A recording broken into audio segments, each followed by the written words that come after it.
there is a document, not one displayed behind glass in a hushed museum gallery, not one illuminated by a single track light so that visitors might pause before it in reverent silence, but a working document, the kind a staff officer might fold into quarters and carry in a jacket pocket, the kind that accumulates coffee rings and pencil annotations, and the particular greyness of paper that has been handled by many hands in a hurry. It is an organizational chart. It maps the command structure of Operation Overlord, and along its branching lines, printed in the clean typography that military headquarters favors, there are 6 surnames. At the top, Eisenhower. Below that, along the lateral extensions of Corps and Army Command, the names continue. Bradley, Collins, Gero, Ridgway, Roosevelt. Printed this way, in this order, on this kind of document, they read as functions.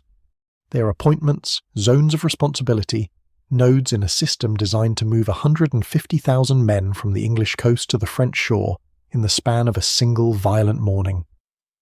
The chart has a cold elegance to it, the elegance of something designed purely for use. It does not contain biography, it contains authority. But behind each of those 6 surnames, in the spring of 1944, there is a household.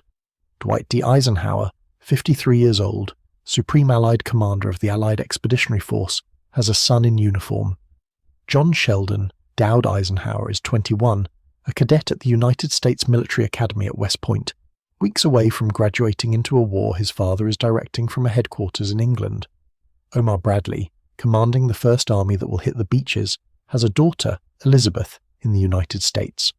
She's old enough to read the newspapers, old enough to understand the maps, old enough to know that the name she's carried all her life is now inseparable from the most consequential military operation in the history of the American Republic.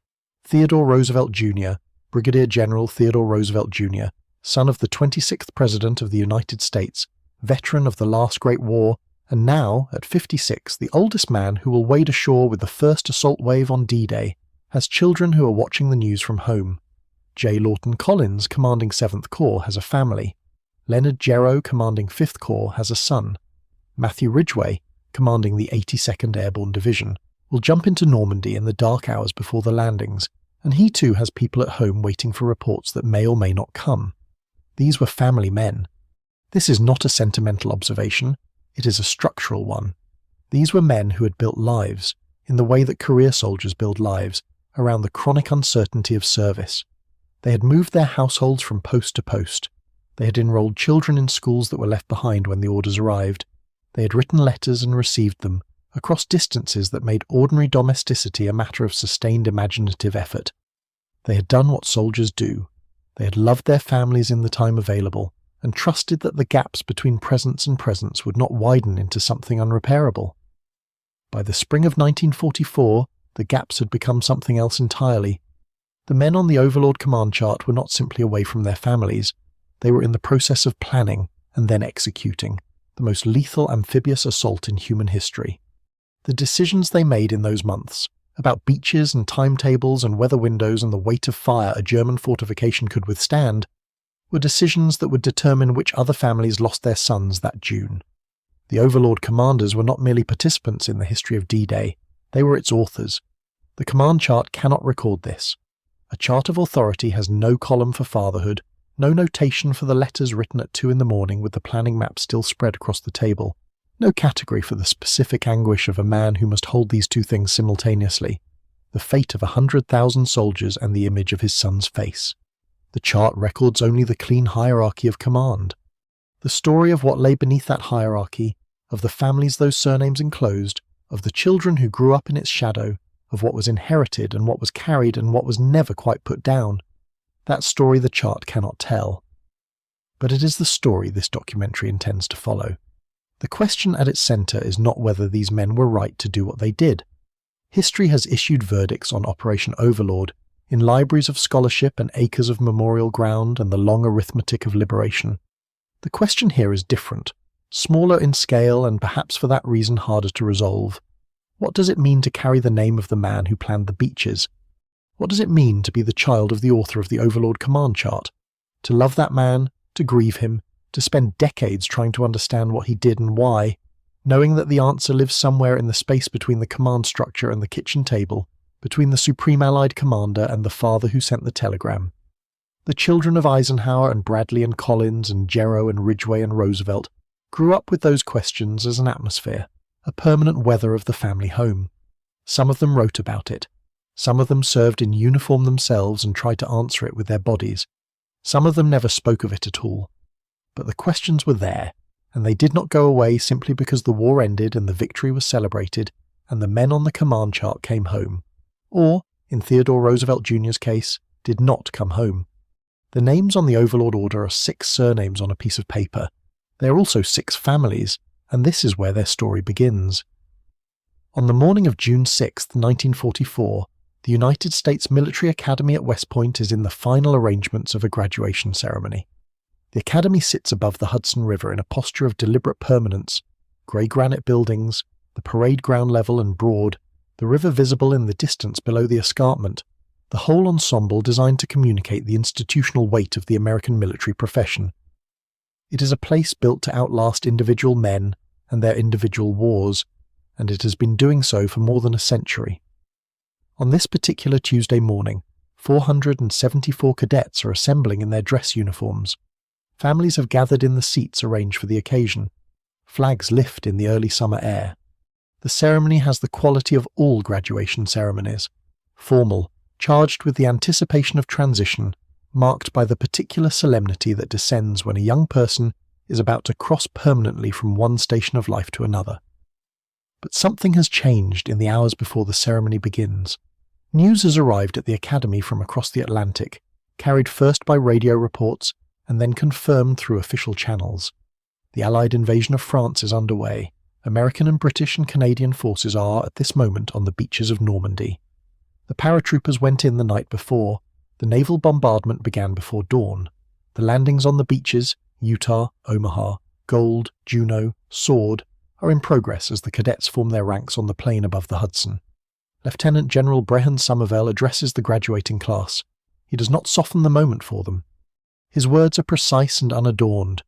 Today our forces began that grim, tough and bloody march from the shores of the Atlantic to Berlin.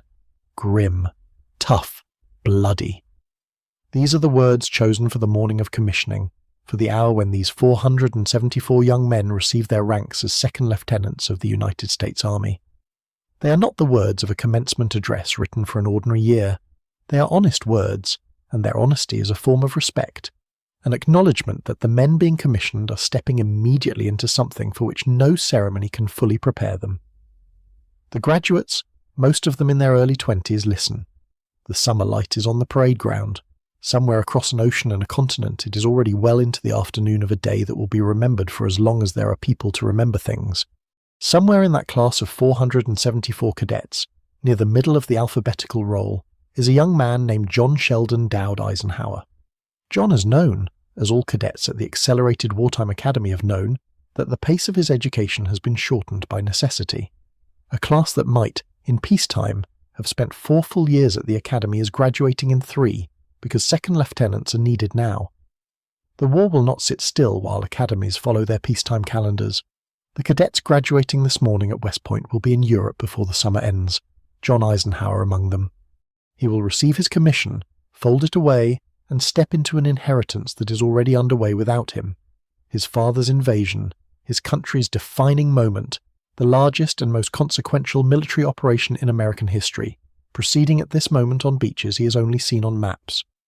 But John Eisenhower, standing in his dress uniform above the Hudson, on the morning of June 6, 1944, is at least present in the same story. He knows what is happening. He is adjacent to it.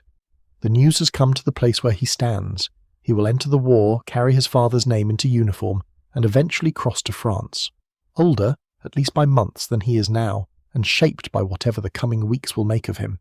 He's not sealed off from history. He's about to step into it. Not every child of an Overlord commander was positioned so close to the event.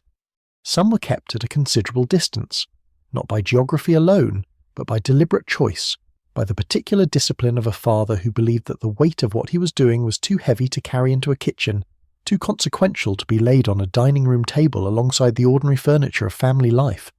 Omar Bradley, who on the morning of June 6th commands the largest American field army in the history of the Republic, is one of those men. And his daughter Elizabeth grows up in a household defined by what is not said. Bradley earned the sobriquet the G.U.S. General, not through managed appearances or public relations, but through genuine disposition. He was understated in a way that seemed almost calculated to contrast with the more theatrical commanders of the war, where Patton cultivated spectacle, the lacquered helmet, the ivory-handled pistols, the performance of command as personal theatre. Bradley wore the war like a coat he had not asked for but accepted without complaint. He was a soldier's soldier, deliberate, self-effacing, without appetite for the grandiose. This quality was not confined to headquarters. It extended inward, into the private man, into the husband and father, who came home to a family that had followed the rhythms of an officer's life across postings and assignments for years before the war made the Bradley name known in every American home. His daughter Elizabeth, born in 1923, 20 years old in the summer that her father coordinates the Allied landings at Normandy, grows up in a household shaped by that same quality of restraint, that same deliberate separation between the man who carries the war and the family that receives whatever he is left to give. There are households in the history of this war where the weight is spoken aloud, where children sit at kitchen tables and hear fragments of what their father is holding, where the war enters through the front door like weather. Bradley's household is not one of them. What passes through his door is the officer himself, diminished by the translation into domestic life, carrying the thing inwardly, and his daughter reads about his command in the same newspapers that arrive on every front step in every American city. The private man and the public commander run on parallel tracks, and Bradley has built the distance between them with care, with the same deliberate craft he brings to everything else. It is a discipline common, in different degrees, to nearly every man on the Overlord command chart, and it is a discipline that will shape the children of these men long after the maps are rolled up and archived. In Washington, D.C., in the long weeks after D-Day, 3 children of J. Lawton Collins follow the war through print. There is no other way for them to follow it. Their father does not write home with operational detail, the censors would not permit it, and Collins would not attempt it even if they would. And so the family that Gladys Easterbrook Collins manages in his absence is a household navigating by public information only, tracking the movement of 7th Corps through the dispatches filed by correspondents who themselves know only what the military press office chooses to release. Joseph Collins is 19 years old. His sister Gladys is 17. Nancy, the youngest, is 16. They are old enough to understand what is happening, old enough to know what Utah Beach means, and what the capture of Cherbourg signals about the momentum of the campaign. They are not young children who must be shielded from the broad outlines of the story. They read the papers with understanding. They know the names on the map. But the fine grain of the thing, the texture of what their father is actually doing, the specific decisions, the casualties in his sector, the night he spent forward of his command post with a field telephone pressed to his ear because he needed to hear the firing rather than read it in a summary. None of that passes through the dispatches. None of it arrives in Washington. Joseph Collins Sr. Lightning Joe, as the men of 7th Corps have taken to calling him, a name that will follow him for the rest of his career and into every history written of the campaign, earned that nickname through a manner of command that is as much physical as it is intellectual. He is not a general who directs from a distance. He moves forward. He appears where least expected, in jeeps and on foot, at battalion command posts and forward observation points, pressing into phone lines and radio nets to feel the pulse of the fighting, rather than reading it second-hand in typewritten summaries. Omar Bradley, who commands him and knows his qualities precisely, would describe Collins as independent, vigorous, heady, capable, and full of vinegar. The kind of assessment that contains genuine admiration and the faintest shadow of warning. Collins commands as though the urgency of the thing is always slightly greater than everyone around him appreciates. On June 6th, his corps drives ashore at Utah Beach. Of the 5 D-Day sectors, Utah will prove the most successful by the measures that matter most: objectives taken, momentum preserved, casualties relative to other sectors contained. The pre-invasion bombardment and the work of the naval guns have done more damage to the German defences here than elsewhere. A shift of current has pushed the landing craft south of their intended zones, which turns out to be fortunate. They land on a stretch less heavily fortified than the planners had mapped against. Collins's men cross the seawall and move inland. The link-up with the paratroopers of the 82nd and 101st Airborne, scattered across the dark interior of the Cotentin in the early hours, is slower than hoped and more costly than the map suggested, but it comes. The lodgment is real. Then begins the harder work. The Cotentin Peninsula must be cut and Cherbourg must be taken. The logistics planners have marked that port in red since the earliest planning sessions. A deep water facility essential to sustaining an army that cannot live indefinitely off supplies, hand-carried across an open beach. Collins drives his corps north and west through Bocage. The ancient Norman agricultural landscape of earth banks and deep root systems and overhanging brush that turns every field into a fortification, every sunken lane into a channel for death. There are no sweeping movements here. There is the slow, murderous arithmetic of small units fighting over individual hedgerows, paying in bodies for ground that the maps measured in hundreds of yards. Collins is in the middle of it. He is forward, always forward. He's on the phone to his division commanders at hours when other senior officers are reviewing evening summaries. He is at the operational edge in a manner that makes his staff nervous, and that makes his men, on the rare occasions when they glimpse him moving through the hedgerow country, believe that someone at the top understands the nature of what they are being asked to do. His children, back in Washington, know none of this. They know that their father is in France, that he commands a corps, that the newspapers carry his name when a town falls or a line advances. They do not know about the hedgerows. They do not know about the mathematics of small unit attrition that Collins is calculating in his head every night as he reviews the casualty figures from his divisions. They do not know that their father has developed a habit of appearing at forward positions that his staff considers imprudent for an officer of his rank, or that this habit is not recklessness, but a form of command philosophy. The belief that a general who does not see the ground cannot understand the orders he issues. The distance between what a commander's family knows and what the commander is actually experiencing is one of the permanent features of this war, and of every war. It is a distance that children carry for the rest of their lives, understanding only later, if they come to understand at all, how little they actually knew of the man who came home to them. But there is another officer in the Normandy campaign whose relationship to family image, to the performance of command, and to the question of what a father's name means to his children takes a different form, one where the image itself becomes the inheritance. Matthew Bunker Ridgway drops into Normandy in the early hours of June 6th with the men of the 82nd Airborne Division. He is 49 years old, a West Point graduate of the class of 1917, and he has made himself, deliberately, carefully, with a craftsman's attention to the details of his own persona, into a specific kind of American military figure. He wears hand grenades strapped to his combat harness. He wears a first aid kit on his shoulder. He carries himself with the erect bearing of a man who has thought about how history will photograph him, and has decided to give history something worth photographing. Some officers who see him consider this showmanship a theatrical flourish that belongs more to the newsreels than to the muddy realities of combat command. Ridgway himself will later address this criticism directly, insisting on the utility of every piece of equipment he displays. Some people thought I wore the grenades as a gesture of showmanship. This was not correct. They were purely utilitarian. Many a time in Europe and in Korea, men in tight spots blasted their way out with grenades. The defense is characteristic of the man. He will not apologize for his image.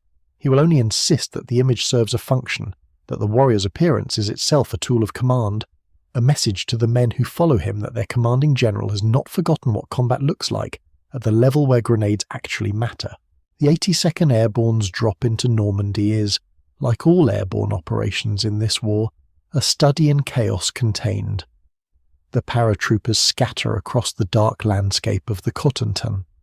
Units that were supposed to land together find themselves separated by miles. Small groups of men from different companies, different battalions, find each other in the dark and form ad hoc commands based on who is present and who is senior. The mission, to secure key crossroads and bridges, to disrupt German communications, to create conditions for the amphibious assault that will hit the beaches at dawn, must be accomplished by fragments of units fighting independent actions across a confused landscape. Ridgway is in the middle of it. He jumps with his men. He lands in the dark.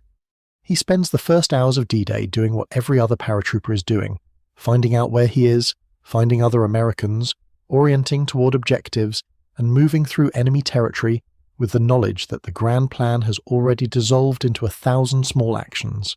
By the time the Normandy campaign grinds into the barrage fighting that Collins is experiencing in his sector, Ridgway has established himself as one of the distinctive figures of the American military in Europe. He will go on to command the 18th Airborne Corps. He will go on, after the war, to a career that makes Normandy look like a preliminary chapter. Supreme Allied Commander Europe from 1952 to 1953, Army Chief of Staff from 1953 to 1955. And most consequentially for the question of legacy, he will go on to Korea, to the moment in December 1950 when the 8th Army is in retreat, when the Chinese intervention has shattered American assumptions about the war, and when Ridgway arrives to take command and through sheer force of will and tactical competence, reverses the momentum of the conflict. The grenades on the harness image that was born in Normandy will reach its fullest expression in Korea. The warrior brand that Ridgway has been building since his first parachute qualification will become, by the mid-1950s, one of the defining images of American military culture. His son, Matthew Ridgway Jr., inherits all of it. To be the son of a famous general is a specific kind of burden that varies with the nature of the fame. Some generals are famous for a single battle, a single campaign, a single decision that history remembers and then passes beyond. Their children inherit a moment, significant but bounded. Ridgway's fame is different. It is not bounded by a single moment. It extends across 2 wars, across 2 decades of American military history, across a visual iconography. The grenades, the harness, the erect bearing of the man who has thought about how he will be remembered and has decided to make remembering easy. Matthew Jr. grows up not with a father who did something heroic once, but with a father who has become a type, a category, a walking definition of what American Airborne Command is supposed to look like. The weight of this is difficult to measure from outside. The Ridgway name, by the time Matthew Jr. reaches adulthood, is not simply a family name. It is a brand associated with a specific, demanding archetype of military leadership. To carry that name is to be measured against the image, to be asked, implicitly or explicitly, whether you are the kind of man who would strap grenades to his harness because he might need to blast his way out of a tight spot, the kind of man who would take command of a demoralized army in the Korean winter and turn it around through the force of his presence. The sons and daughters of the Overlord commanders all face some version of this question, but Ridgway's particular genius for self-presentation means that his son faces it in a form that is unusually visual, unusually specific, unusually difficult to escape. The airborne legacy that begins in Normandy on June 6, 1944, becomes, over the following decades, one of the central pillars of American military identity. The parachute wings, the jump boots, the mystique of men who fall from the sky and fight where they land. Ridgway does not invent this culture. It exists before him, built by the early pioneers of American airborne doctrine. But he gives it one of its most recognizable faces, and he ensures that his family will forever be associated with it. Whether Matthew Jr. chooses to serve in the military himself, or chooses another path entirely, he cannot escape the shadow of those grenades, the image of his father descending into the dark above the Cottonton, the association of the Ridgway name with a specific and demanding vision of what military manhood is supposed to look like. This is what Overlord produces, among its many other consequences. It produces not only the liberation of Europe, not only the destruction of the Nazi regime, not only the millions of individual fates that turn on whether the invasion succeeds or fails, it produces a post-war American military culture that these children will spend their lives inside or pushing against. A culture in which certain names carry the weight of founding mythology, in which certain images become templates against which later generations measure themselves. The command chart of Overlord is not merely a diagram of military hierarchy. It is a genealogy of American military identity, and the children who inherit those names are, in a sense, inheriting shares in an institution that will shape the next half-century of American history.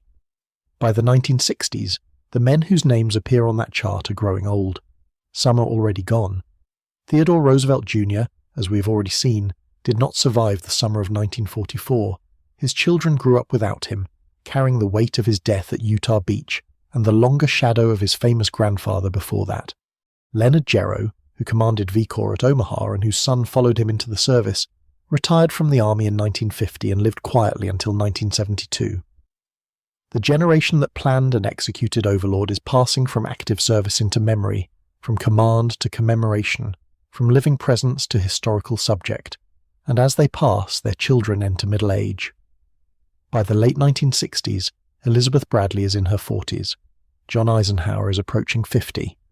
The Collins children are adults with careers and families of their own. The Roosevelt descendants have spent 2 decades learning to live with the weight of their father's death and their great-grandfather's legend. They are no longer young people whose relationship to their fathers is primarily a private matter of household and upbringing. They are Americans navigating a country that is tearing itself apart over Vietnam, over the question of military authority itself, over the relationship between the citizen and the state that sends young men to die in distant wars. The anti-war movement of this era is not merely a political phenomenon. It is a cultural and generational rupture that calls into question the very premises that gave Overlord its meaning. For the children of the World War II commanders, this is an experience of peculiar intensity. Their fathers were the architects of what the country called, and still calls, the Good War, the war that justified itself, the war whose moral clarity seemed self-evident, the war that demonstrated what American military power could accomplish when directed against unambiguous evil. Now that clarity is under assault, now the uniforms their fathers wore are being burned in the streets, now the institutions their fathers served are being denounced as instruments of imperialism and murder, now the question of what it means to be the child of an American general is no longer a question of inheritance and honor alone. It is a question of complicity, of politics, of where one stands in a conflict that has no Normandy beach, no clear line between liberation and occupation. They respond differently. John Eisenhower, who graduated from West Point on D-Day and served in the European theatre as a young officer, maintains a public posture of loyalty to his father's memory and to the tradition his father represented. He does not break with the military establishment. He does not join the anti-war movement. He writes and speaks as a defender of the institutional legacy that his name embodies. For him, the revision of American military history that the Vietnam era brings is not a welcome correction but a distortion, an attempt to read the ambiguities and failures of Vietnam backward onto a war that was different in kind, a war where the moral stakes were clear and the American cause was just. He will spend his professional life making this argument in various forms, insisting on the distinction between the war his father won and the war his generation lost. Others in the second generation experienced the era with more ambivalence. The Bradley household's long practice of keeping public command and private life in separate compartments does not prepare Elizabeth Bradley to become a public defender of her father's legacy in the way that John Eisenhower becomes a defender of his. She's not a writer, not a historian, not a figure in the public debates over military policy. She lives through the Vietnam era as a private citizen who happens to carry a famous name, watching the country her father served turn against the institutions he represented, without the platform or perhaps the inclination to make her own views part of the public record. The tension of this period is captured in a phrase that one historian would later apply to the commanders themselves. They were men of a different time, and they knew it. By the 1970s, the gap between the world that produced Overlord and the world that was now judging it had become a chasm. The assumptions that made the Normandy invasion seem not only necessary but noble. Assumptions about American purpose, about the relationship between military service and citizenship, about the clarity of good and evil in international affairs, were no longer shared by large portions of the American public. The children of the commanders found themselves defending a mythology that was no longer secure, or retreating into privacy while the mythology was attacked, or simply enduring the dissonance between what they had been raised to believe about their fathers and what the culture around them now seemed to believe about men in uniform. Omar Bradley outlives them all. He dies on April 8, 1981 in New York City, the last of the 5-star commanders of the war, the last living link to the supreme headquarters that directed Overlord. His death is marked by the ceremonies appropriate to a figure of his stature, the flag-draped coffin, the military honours, the retrospective assessments in the press that speak of him as a representative of a vanished era. The G, Eyes General, they call him in the obituaries, using the same phrase that attached itself to him during the war, when his unassuming manner and his apparent concern for the ordinary soldier made him a figure of public affection in a way that more theatrical commanders never achieved. By 1981, the savage re-evaluations of the Vietnam era have begun to soften, but they have not disappeared. The meaning of overlord is no longer the fixed, uncontested national myth it seemed to be in the immediate post-war years.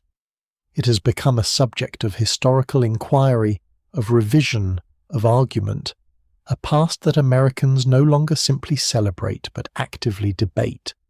Elizabeth Bradley buries her father knowing that the country he served has changed, that the war he commanded has become something other than a simple story of American virtue, that the military culture he embodied is no longer the unquestioned centre of American identity. She buries him knowing, too, that the distance he maintained between his public command and his private family, the distance she learned to accept during the war years when she read about her father's role in the newspapers like any other citizen, will now become permanent. He is history now. The private man she knew, the father who kept his war in a separate compartment from his home, is subsumed into the public figure, the general, the name on the monuments and in the histories. But there is one son of the overlord generation who refuses to let the distance become permanent, who spends his professional life collapsing the gap between the private and the public, between the son who loved the father and the historian who must judge the commander. John Eisenhower becomes, over the course of 4 decades, one of the most unusual figures in American military historiography. A son who writes the history of his father's war, a participant who becomes an analyst, an inheritor who turns inheritance into argument. His first major work, The Bitter Woods, appears in 1969, the same year that American involvement in Vietnam reaches its peak, the same year that the anti-war movement achieves its greatest visibility, the same year that the moral authority of the American military is under more intense assault than at any moment since the founding of the Republic. The book is not about D-Day.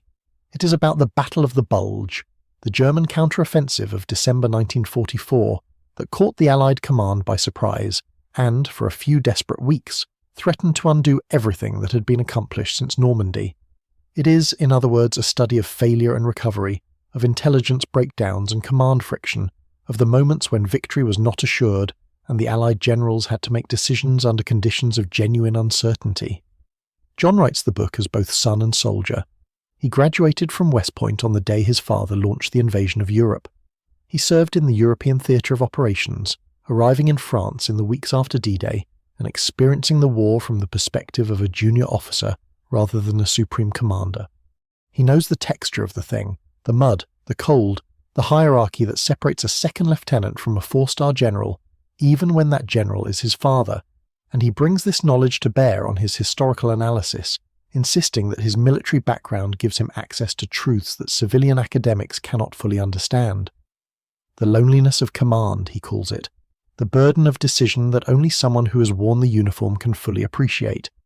But he also brings something else to bear, the knowledge that his father was not infallible, that the command he exercised was not free of friction, that the decisions made at Supreme Headquarters were contested by subordinates who had their own ideas about how the war should be fought. In his writings, John does not shy away from the tensions that defined the Allied command structure, particularly the strained relationship between his father and British Field Marshal Bernard Montgomery. He characterises Montgomery's cautious approach as a source of significant frustration for the Supreme Allied commander. He documents the arguments, the delays, the moments when the alliance that won the war was held together by diplomacy as much as by shared purpose. He is, in this sense, a judge as well as a biographer, a son who loves his father but who will not pretend that the father was beyond criticism. This is the intellectual climax of the story we have been tracing. A child who turns inheritance into scholarship, who spends his professional life relitigating the decisions of the man who shaped him. John Eisenhower does not simply defend his father's legacy, he argues with it, he analyses it.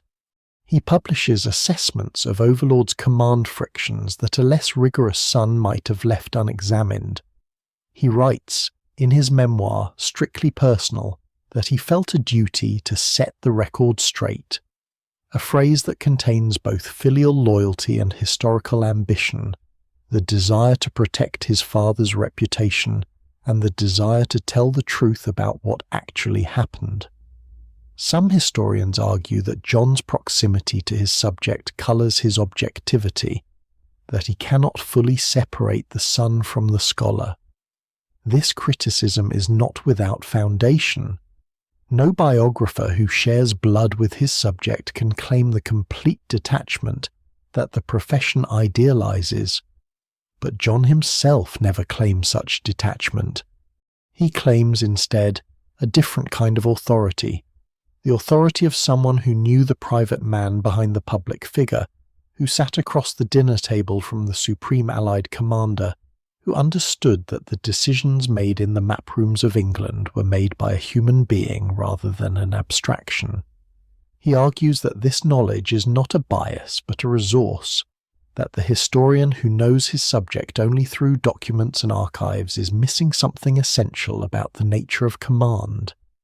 The books he produces over the following decades, biographies of his father, studies of the campaigns his father directed, analyses of the personalities who surrounded the Supreme Command, form a body of work that no other child of the overlord generation can match. None of the other sons and daughters become professional historians of their father's war. None of them dedicate their careers to the close examination of the decisions that shaped the invasion and its aftermath. John alone transforms the accident of his birth into a vocation, the coincidence of his graduation on D-Day into a lifelong argument with the meaning of that day. And in this transformation, he accomplishes something that the other children cannot accomplish. He closes the distance, the gap that exists for all the children of the commanders, the gap between what they knew of their fathers during the war and what their fathers actually experienced. The gap between the private man and the public figure remains permanent for most of them. They live with the silence. They accept the separation of command from family. They carry their fathers' names without ever fully penetrating the veil that military secrecy and parental reticence drew over the war years. John refuses this fate. He penetrates the veil, not by asking his father to break his silence, but by doing the research himself, by reading the documents his father read, by reconstructing the decisions his father made, by becoming the historian who can tell the son what the father never said. It is an act of love and an act of argument. It is a son's tribute and a scholar's interrogation. It is the culmination of everything that began on June 6, 1944, when a young man in dress uniform received his commission at West Point while his father, an ocean away, sent the armies of liberation toward the coast of France. The Roosevelt children inherit something heavier still. For John Eisenhower, the path forward is scholarship, the transformation of filial devotion into professional inquiry, the conversion of silence into research. He can argue with his father's decisions because he has made those decisions his life's work. He can close the gap because he has chosen to spend decades crossing it. But the Roosevelt name permits no such crossing. It is not a gap to be bridged. It is a monument already erected, a statue already cast, a verdict already rendered by history before the children are old enough to contest it. Theodore Roosevelt Jr. dies in a farmhouse near Muty, France, on July 12, 1944, 36 days after he wades ashore at Utah Beach with his cane and his heart condition and his determination to prove that the name he carries is not merely inherited but earned. The heart attack that kills him is almost certainly the consequence of the strain he has placed on his body, the arthritis that makes every step painful, the cardiac weakness that his doctors have warned him about, the refusal to accept any assignment that does not place him at the front. He is 56 years old.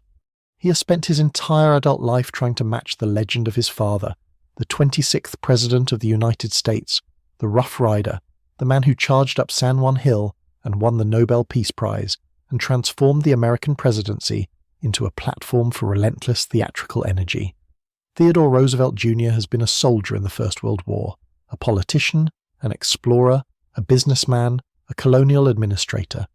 He has run for governor of New York and lost. He has served as Governor General of the Philippines. He has led expeditions into the Brazilian jungle, and none of it has been enough. The shadow of Oyster Bay stretches across everything he does. Utah Beach is his answer. The Medal of Honor he receives posthumously is his vindication. His declaration, "We'll start the war from right here," becomes the sentence by which he is remembered, the proof that he was not merely a son trading on his father's name, but a commander capable of decisive action under fire. He is the oldest man in the first wave. He is the only general to land with the assault troops. He walks the beach with his cane while the German fire searches for him, and he does not flinch. The name that has burdened him his entire life becomes, in the space of a single morning, his own. And then he dies, and the name passes to his children, and the weight of it doubles. Quentin Roosevelt II, named for the uncle who died as a fighter pilot in 1918, another Roosevelt sacrifice to another war, is 24 years old when his father dies in France. He is himself a soldier, himself a Roosevelt trying to find space beneath the family monument. His father has spent a lifetime struggling to emerge from the shadow of the first Theodore Roosevelt. Now Quentin must emerge from both shadows at once, the president and the Medal of Honor recipient, the White House and Utah Beach, the legend of Oyster Bay compounded by the legend of Normandy. The name no longer offers the possibility of fresh achievement. It offers only the obligation to measure up to achievements that cannot be equalled. The Oyster Bay Roosevelts have watched across the preceding decades as another branch of the family has claimed the presidency for itself. Franklin Delano Roosevelt, distant cousin, Democrat, architect of the New Deal, has taken the Roosevelt name and transformed it into something the Oyster Bay branch considers a betrayal. The old progressivism of Theodore Sr. has been replaced by the liberalism of the Hyde Park Roosevelts. The political identity that Oyster Bay once defined now belongs to their rivals.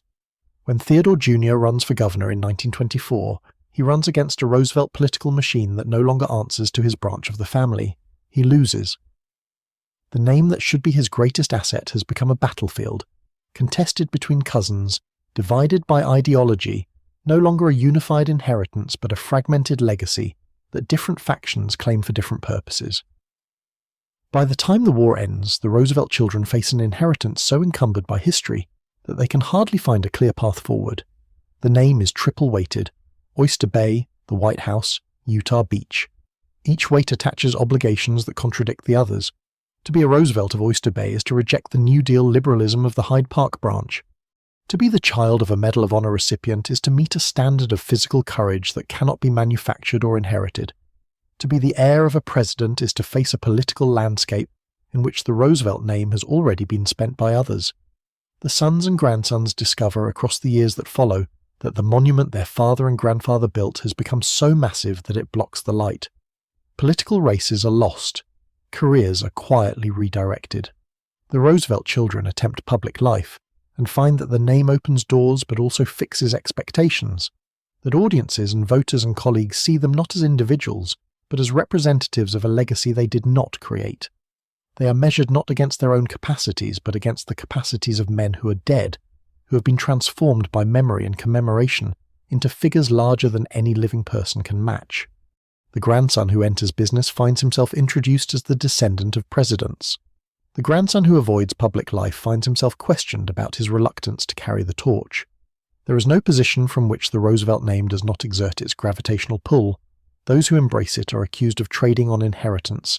Those who reject it are accused of betraying the family tradition. The name is both credential and cage. This is the emotional climax of the story we have been tracing, the confrontation with what a legacy exacts from those who did not choose it. John Eisenhower can argue with his father's decisions because he has made those decisions his vocation. Elizabeth Bradley can maintain her privacy because her father cultivated privacy as a personal style. The Collins and Jarrow children can lead lives that do not depend on their fathers' names, because those names, however distinguished in military circles, do not carry the public weight that attaches to a presidency or a Medal of Honor. But the Roosevelt children have no such options. Their name is a public monument. It belongs to history before it belongs to them. They cannot redefine it through scholarship or escape it through privacy. They can only live beneath it, in its shadow, measuring themselves against standards they did not set. The process of disinheritance, of learning that the inheritance is more monument than resource, more burden than gift, is not a single moment, but a gradual recognition. It happens across years, across careers, across the accumulation of small failures and redirections that reveal the limits of a famous name.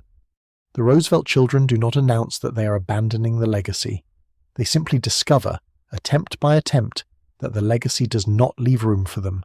The space is already occupied, the achievements have already been recorded, the name has already been claimed by the dead.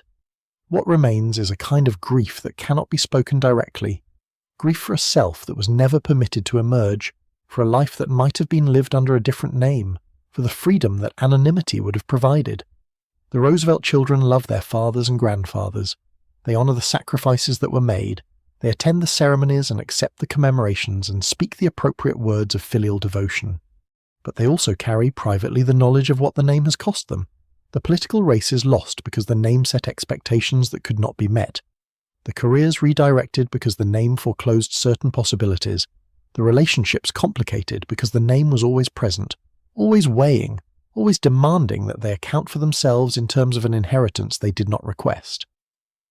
When Theodore Roosevelt Jr. wades ashore at Utah Beach with his cane and his heart condition, he is finally escaping the shadow that has pursued him his entire life.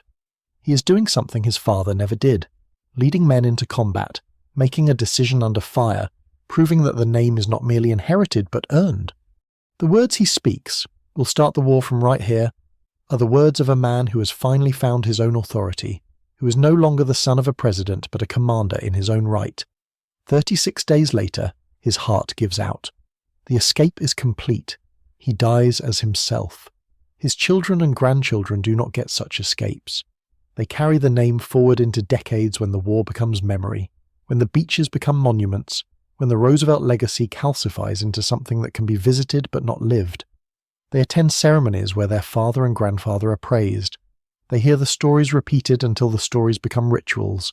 They watch as the name that defined their family becomes property of the nation, taught in schools, invoked by politicians, stamped on buildings and parks and ships. The process of commemoration is also a process of dispossession. The name no longer belongs to them, it belongs to history. What the children kept and what they buried.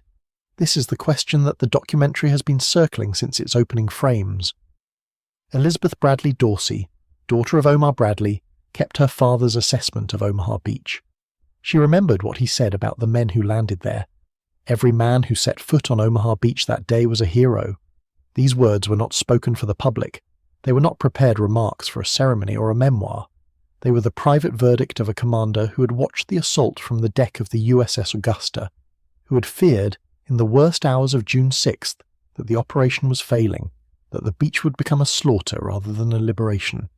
Bradley's official histories and public statements maintained the measured tone that defined his command style, the understated professionalism, the refusal to dramatize. But to his daughter, in private, he acknowledged what the experience had been, a confrontation with catastrophe, a morning when the outcome hung in the balance, a memory that he carried for the rest of his life. This is what the children kept, the private words, the unguarded moments, the sentences that revealed what the public face concealed. They kept the silences too, the topics that their fathers refused to discuss, the questions that were deflected or ignored, the areas of the war that remained permanently off-limits. The map rooms and command posts were closed to them not only during the war but afterward, not only by military secrecy but by parental reticence. The fathers who returned from Normandy and the Pacific and the European theatre did not become different men at home. They brought the discipline of command into their households. They maintained the separation between what could be said and what must remain unspoken. John Eisenhower kept the walks. He kept the memory of touring the Normandy beaches with his father shortly after the invasion, seeing the ground that his father had chosen, standing where the assault waves had landed. He was a second lieutenant then, newly commissioned, the graduate of the ceremony that had coincided with the invasion itself. His father was the Supreme Allied Commander, the architect of Overlord, the man whose signature had appeared on the orders that sent 156,000 men across the English Channel. Father and son walked the beaches together, and whatever was said between them remained private. But the memory endured. John returned to those beaches across the decades that followed. He returned to the family gravesite at Abilene, Kansas, where his father was laid to rest in 1969. He participated in ceremonies at the place of meditation. He watched as the private man he had known, the father who had been present and absent, intimate and remote, loving and preoccupied, became a public monument, a face on currency, a name attached to highways and airports and schools. The Ridgway household kept rituals. Matthew Ridgway had constructed himself as a visual symbol, the grenades on his chest, the first aid kit, the bearing that communicated readiness for combat. His son inherited the image but not the context. The rituals of military discipline, the protocols of command, the habits of a household organized around service, these passed to the next generation as forms without content, as structures whose original purpose had become obscure. The children learned the postures without understanding the battles that had shaped them.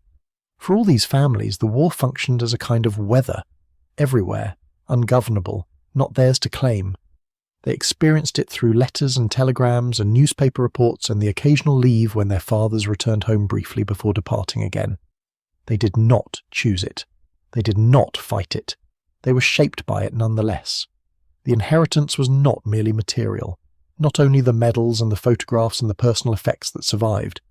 The inheritance was atmospheric. It was the pressure of a conflict that had organized their childhoods, that had taken their fathers away, that had made their family names into public property. They could not escape the war any more than they could escape the air they breathed. It surrounded them. It informed their understanding of who they were and what was expected of them. It continued to press against their lives long after the shooting stopped. What they buried was harder to identify.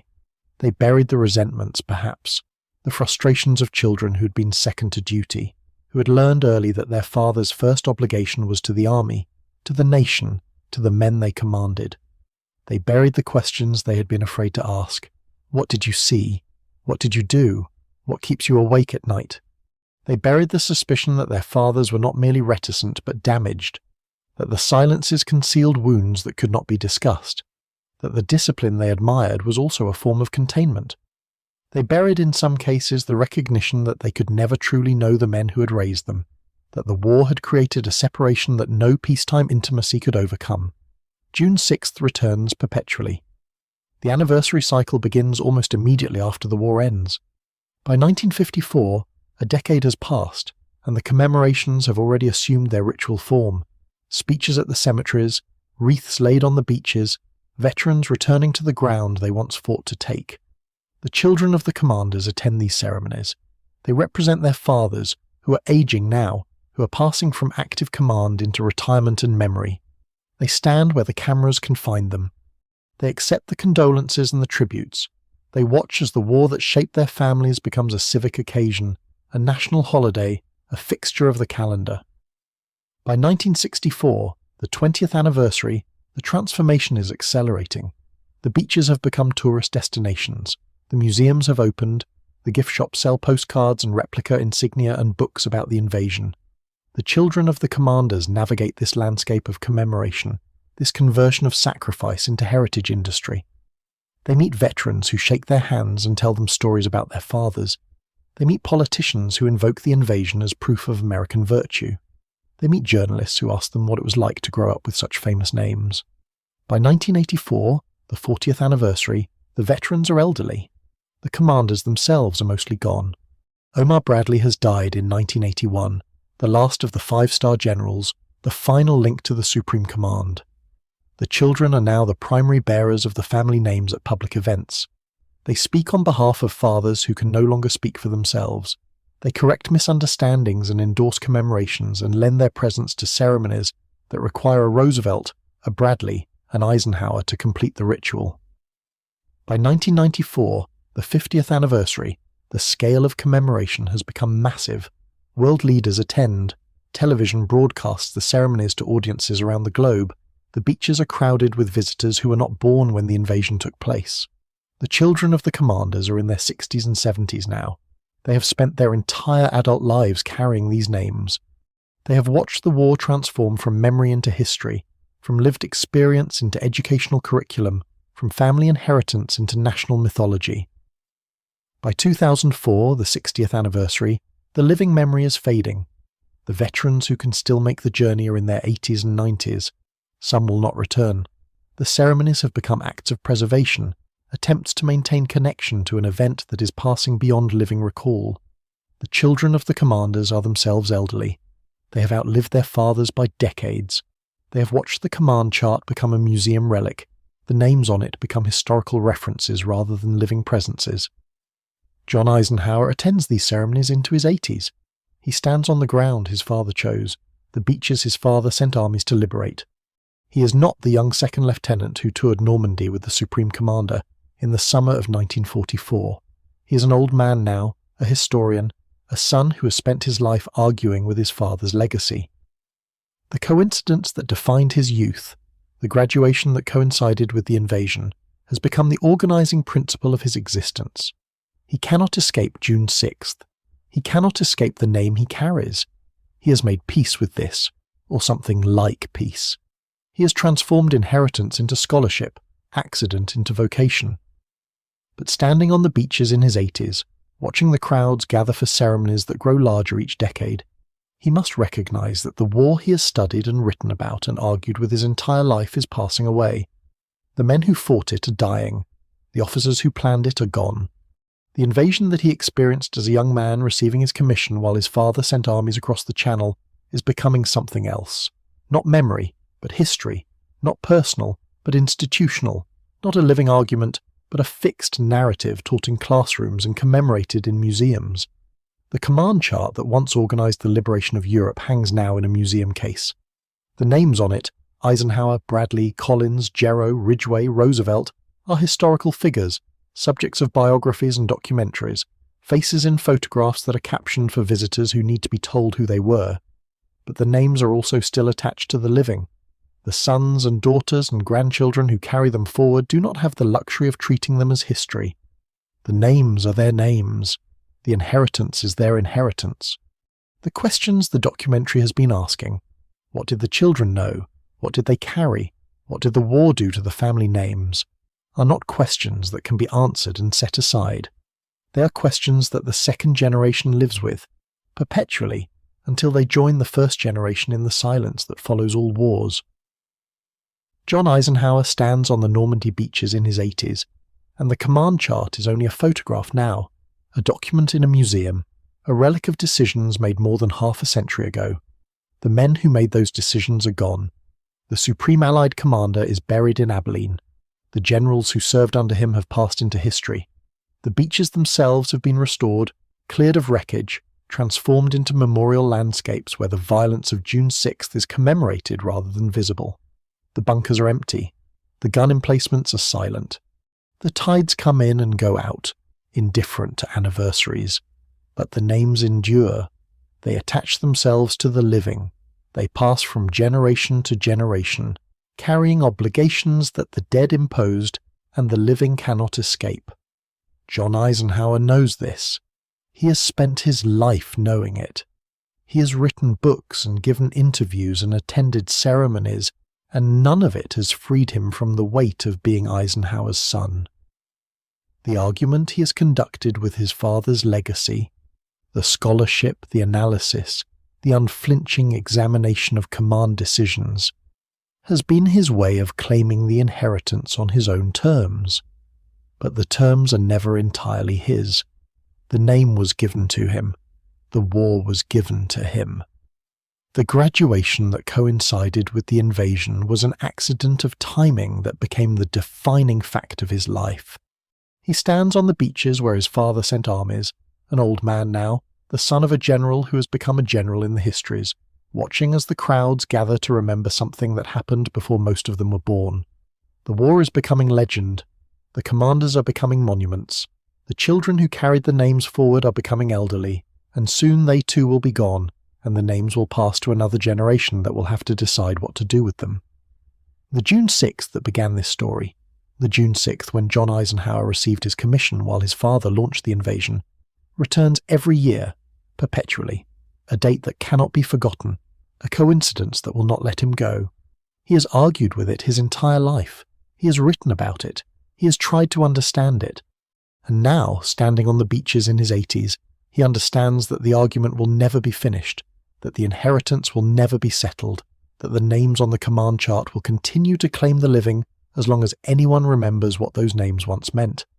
The ceremony ends, the crowds disperse, the beaches return to their peacetime silence, and John Eisenhower, son of the Supreme Allied Commander, historian of the war his father directed, walks the ground his father chose, carrying the name forward, as the sons and daughters of Overlord have always carried it, into a future that the commanders who planned the invasion could not imagine and would not live to see.